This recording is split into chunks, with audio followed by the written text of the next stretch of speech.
Already మాట్లాడుకున్నాం. ఇందాక ఏ ఖండం ఏంటి అనే అంశాలన్నింటినీ కూడా ఇందాక మాట్లాడుకున్నాం. ఇక్కడ చూడండి జాగ్రత్తగా. ఇక్కడ ఉన్నటువంటి మార్గాలు రెండు. సముద్ర మార్గం, ఎర్ర సముద్రం గుండా ఉన్నటువంటి సముద్ర మార్గం మూసిపోయింది. కాన్స్టాంటినోపుల్ని ముస్లిం రాజ్యాలు ఆక్రమించుకున్నాయి కాబట్టి అది కూడా పోయింది. ఇప్పుడు ఇక్కడ ఏమైందంటే ఈ యూరప్కి ఇక్కడ ఉన్నటువంటి దేశం ఏదంటే చివరి దేశం పోర్చుగల్. ఏ దేశము? పోర్చుగల్. ఈ పోర్చుగల్ దేశానికి రాజు ఎవరు అని అంటే ఇన్ఫాంటే హెన్రిక్. ఇన్ఫాంటే హెన్రిక్.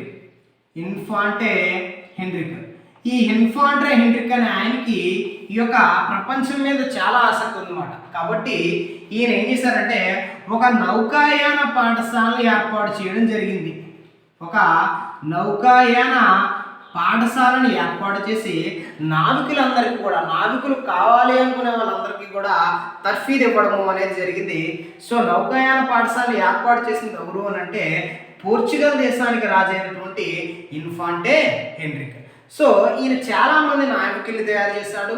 ఆ నావికుల ద్వారా వచ్చినటువంటి సమాచారంతో అనేక మ్యాప్ల్ని కూడా తయారు చేయించాడు. సో ఇలా తయారు చేయించాడు కాబట్టి ఈయనకున్నటువంటి బిరుదు ఏంటంటే హెన్రీ ది నావిగేటర్. ఈయనకున్నటువంటి బిరుదు ఏంటంటే henry the navigator. Henry the navigator అనేటటువంటి బిరుదు ఈయనకి జరిగింది. ఒకసారి చూడండి, పోర్చుగల్ దేశానికి రాజు ఎవరంటే ఇన్ఫాంటే హెన్రిక్. ఆయన నౌకాయాన పాఠశాలను ఏర్పాటు చేశాడు. చాలామంది నావికులు తయారు చేశాడు. వాళ్ళు తెచ్చిన సమాచారంతో అనేక మ్యాప్లు కూడా తయారు చేయించాడు. కాబట్టి ఆయనకి ఇచ్చినటువంటి బిరుదు ఏంటంటే హెన్రీ ది నావిగేటర్ అనే బిరుదు ఇచ్చారు. అయితే ఆ తర్వాత కాలంలో ఈ హెన్రీకి వారసుడు ఎవరంటే రెండవ జాన్. ఈ హెన్రీకి వారసుల్లో ఒకడైనటువంటి వ్యక్తి ఎవరంటే పోర్చుగల్ దేశానికి రాజైనటువంటి రెండవ జాన్. ఈ రెండవ జాన్ అనే వ్యక్తి ఏం చేశారంటే 1487 సంవత్సరంలో, ఈ సంవత్సరంలో 1487 సంవత్సరంలో బార్తలోమ్యూ డయాస్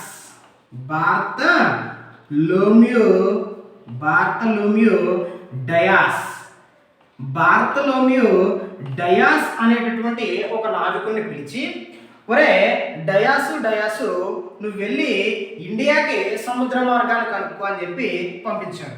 ఎవరు? రెండవ జాన్. ఏ సంవత్సరంలో? 1487 సంవత్సరంలో పంపించాడు. సో ఈ బార్తలోమ్యూ డయాస్ గారు ఏం చేశారంటే ఈ పోర్చుగల్ దేశం నుంచి బయలుదేరి ఇలాగా ఇక్కడికి వచ్చాడు. అంటే ఆఫ్రికా కింద వరకు వచ్చాడు. వచ్చి అక్కడి నుంచి ముందుకు వెళ్ళలేకపోయాడు. ఎందుకు వెళ్ళలేకపోయాడు అని అంటే అక్కడ తుఫానులు అనేవి చాలా ఎక్కువగా ఉన్నాయి. సో ఈ తుఫానులు ఎక్కువగా ఉండడం వల్ల ఈ బార్తలోమ్యూ డయాస్ ముందుకు వెళ్లకుండా ఇక్కడ దాకా ఆగిపోయి మళ్ళీ వెనక్కి వచ్చేయడం జరిగింది. సో ఇక్కడ తుఫానులు ఎక్కువగా ఉన్నాయి కాబట్టి ఆగిపోయాడు. కాబట్టి ఈ ప్రాంతానికి ఈ యొక్క బార్తలోమ్యూ డయాస్ ఏమని పేరు పెట్టాడంటే తుఫానుల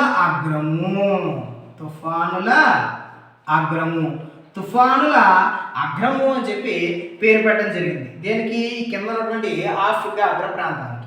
అయితే మొత్తానికి మనోడు ఏం చేశాడు? బార్తలోమ్యూ డయాస్ తిరిగి వెళ్ళిపోయాడు. ఈ ప్రాంతానికి ఈ రాజైనటువంటి రెండవ జాన్ ఏమని పేరు పెట్టాడంటే కేప్ ఆఫ్ గుడ్ హోప్.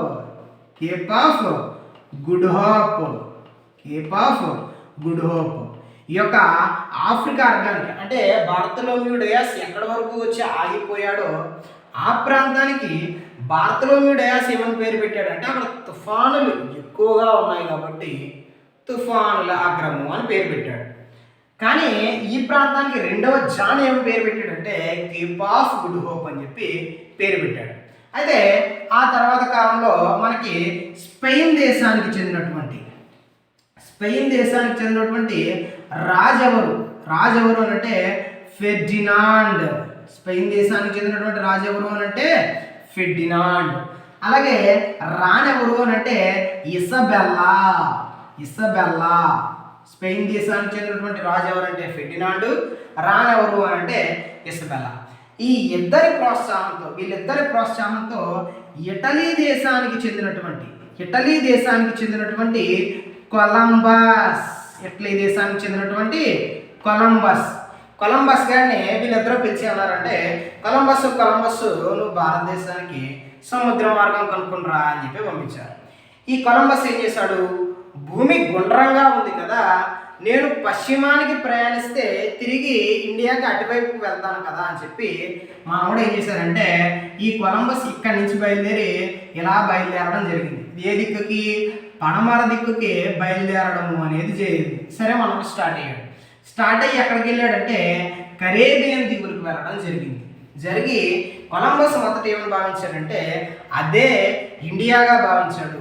కానీ ఆ తర్వాత తెలిసింది అది ఇండియా కాదు అని చెప్పి. సో దానికి ఇది ఇండియాగా భావించి తర్వాత వెస్ట్ వైపు ఉంది కాబట్టి పేరు మార్చారు కాబట్టి దీన్నే మనం ఏమంటామంటే వెస్ట్ ఇండీస్. వెస్ట్ ఇండీస్ అంటే పశ్చిమంగా ఉంది కాబట్టి వెస్ట్, ఇండస్ ప్రాంతం అని పిలిచేవారు కాబట్టి ఇండీస్ కలిపి వెస్ట్ ఇండీస్. ఆ తర్వాత కొలంబస్ ఎక్కడికి వెళ్ళాడంటే అమెరికా ప్రధాన భూభాగం ఏదైతే ఉందో అమెరికా ప్రధాన భూభాగానికి వెళ్ళాడు. అయితే ఈ సందర్భంలోనే ఇటలీకి చెందినటువంటి అమెరిగో వెస్పూచి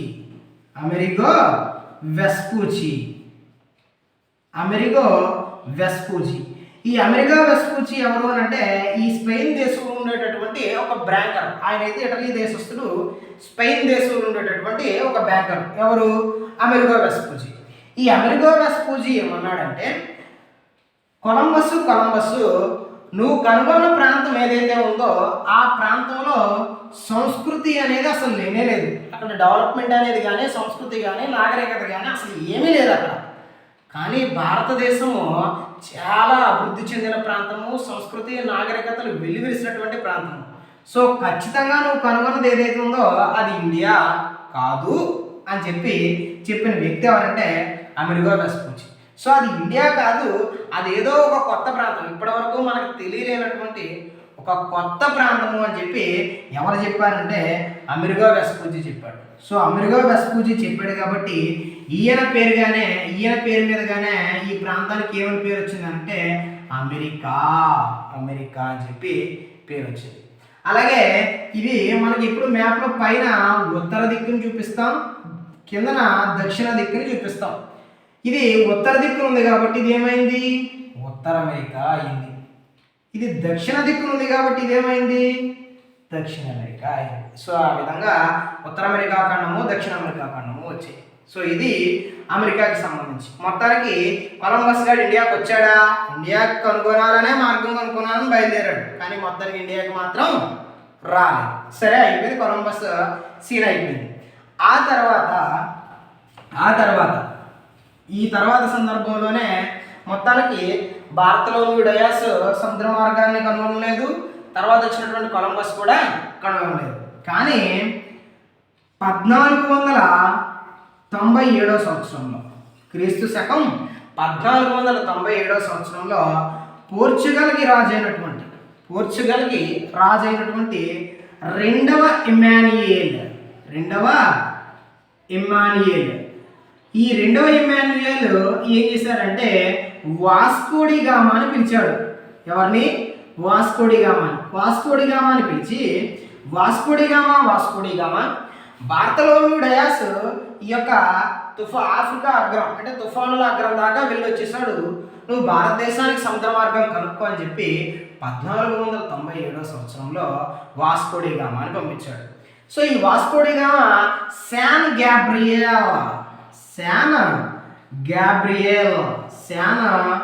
గ్యాబ్రియల్ అనేటటువంటి నౌకలో వాస్కోడి గామా భారతదేశానికి బయలుదేరి మొత్తానికి ఈ మధ్యలో ఎక్కడికో తుఫాన్ అగ్రం దాటి మధ్యలో ఆగిపోయినప్పుడు మనకి అబ్దుల్ మజీద్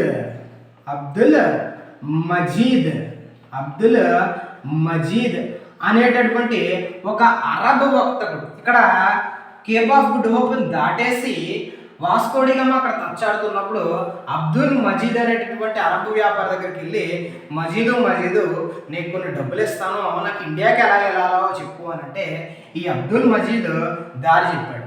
మొత్తానికి ఏదైతేనే ఇక్కడి నుంచి మన భారతదేశానికి రావడం జరిగింది వాస్కోడి గామా.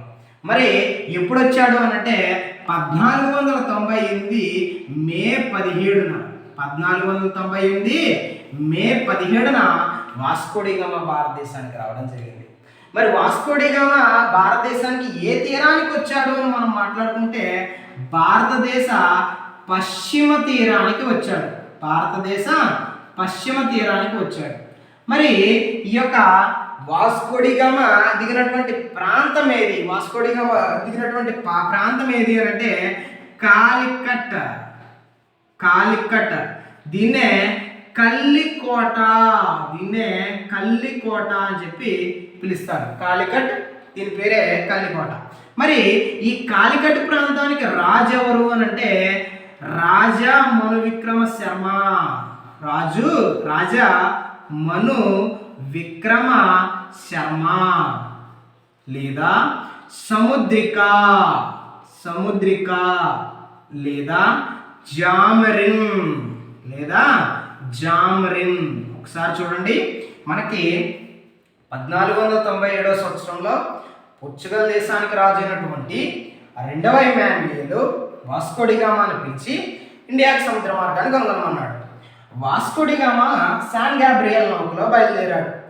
మధ్యలో అబ్దుల్ మజీద్ అనే అరబ్ వ్యాపారి సహకారంతో భారతదేశ పశ్చిమ తీరానికి చేరుకొని కాలికట్ రాజ్యానికి వెళ్ళి అక్కడ ఉన్నటువంటి రాజు ఎవరంటే రాజా మను విక్రమ శర్మ, సముద్రిక లేదా జామరిన్, ఈ మూడు పేర్లో ఏదైనా ఆయన పిలవచ్చు. ఆయన దగ్గరికి వెళ్ళాడు. ఆయన సాధారణంగా ఆహ్వానించడం జరిగింది. ఈ యొక్క వాస్కోడిగామాకి ఏ వస్తువులు కావాలో ఆ వస్తువులన్నీ కూడా ఇవ్వడం జరిగింది. మరి ఈ సందర్భంలోనే ఇక్కడ జామరిన్ వాస్కోడిగామాకు కావాల్సినటువంటి వస్తువులన్నీ కూడా ఇచ్చాడు. ఇక్కడ కొన్నటువంటి వస్తువులన్నీ కూడా వాస్కోడిగామా యూరప్కి తిరిగి వెళ్ళి అమ్మినప్పుడు దాదాపు 60 రెట్లు లాభం వచ్చింది. ఎన్ని రెట్లు లాభం వచ్చింది? 60 రెట్లు లాభం వచ్చింది. అంటే ₹1 పెట్టుకున్నది ఎక్కడికి వెళ్ళి ఎంతకు అమ్మాడు అని అంటే 60 రూపాయలకి అమ్మడము అనేది జరిగింది. సో ఈ విధంగా మొత్తానికి వాస్కోడిగామా మన భారతదేశానికి సముద్ర మార్గాన్ని కనుగొనడం అనేది జరిగింది. మరి ఈ సందర్భంలోనే వాస్కోడిగామా పోర్చుగీస్ దేశానికి చెందినవాడు కాబట్టి భారతదేశానికి మొట్టమొదటిసారి సముద్ర మార్గం ద్వారా వచ్చినటువంటి యూరోపియన్లు ఎవరు అని అంటే ఈ యొక్క పోర్చుగీస్ వారు అని చెప్పి మనం మాట్లాడుకోవచ్చు.